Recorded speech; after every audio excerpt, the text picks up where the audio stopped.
Vote హక్కు ప్రాధాన్యత, యువతలో ఓటు హక్కుపై అవగాహన పెంపొందించడమే ప్రధాన లక్ష్యంగా 16వ జాతీయ ఓటరు దినోత్సవాన్ని నిర్వహిస్తున్నామని తూర్పుగోదావరి జిల్లా ఇన్ఛార్జ్ కలెక్టర్, జిల్లా ఎన్నికల అధికారి వై మేఘస్వరూప్ తెలిపారు.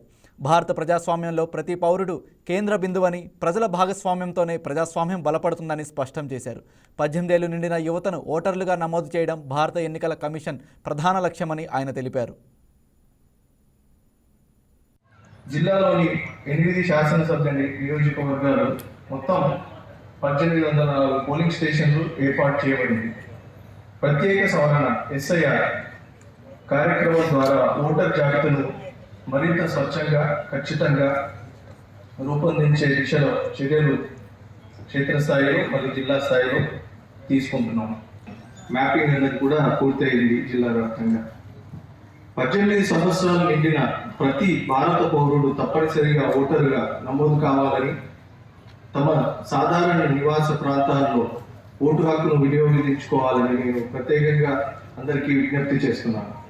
శాశ్వతంగా వలస వెళ్లిన ఓటర్లు తమ పేర్లను ఓటర్ జాబితా నుండి కరెక్ట్ చేసుకోవాలంటే మీ నియరెస్ట్ బూత్ లెవెల్ ఆఫీసర్ని సంప్రదించి దాన్ని కూడా వాళ్ళకి తగిన డాక్యుమెంట్స్ అన్ని ఇస్తూ వాళ్ళకి సహకరించి అవన్నీ కూడా కరెక్షన్స్ చేసుకోవాలని కోరుతున్నాను.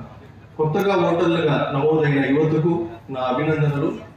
యువ ఓటర్ల భాగస్వామ్యంతోనే మన దేశ భవిష్యత్తు మరింత బలంగా రూపుదిద్దుకుంటుంది. ఇతర పాశ్చాత్య దేశాల్లో ఎక్కడైతే ప్రజాస్వామ్యం నెలకొని ఉందో అక్కడ కూడా మీకు 40 నుంచి 50% ఓటర్స్ అనేవాడు ఎలక్షన్లో పాల్గొన్నారు. మనకి 80 నుంచి 90% దాటున్నారు. ప్రతి ఒక్కరు కూడా జనాభా ఎంత ఎక్కువ ఉన్నప్పటికీ ప్రతి ఒక్కరు కూడా ఈ ప్రక్రియలో పాల్గొంటున్నారు. అయితే మరొక అంశం ఏంటంటే మన దేశం యువ దేశం, అంటే యువకుల దేశం. ఎందుకంటున్నామంటే దాదాపు 50% పైబడి జనాభాలో 25 సంవత్సరాలు లోబడి ఉన్నటువంటి జనాభాకి డెమోగ్రఫిక్ మంది. సో వీరందరినీ కూడా అత్యధికంగా మనకి ఫస్ట్ టైం ఓటర్స్ అనేవారు ప్రతి సంవత్సరం కూడా వస్తూ ఉంటారు.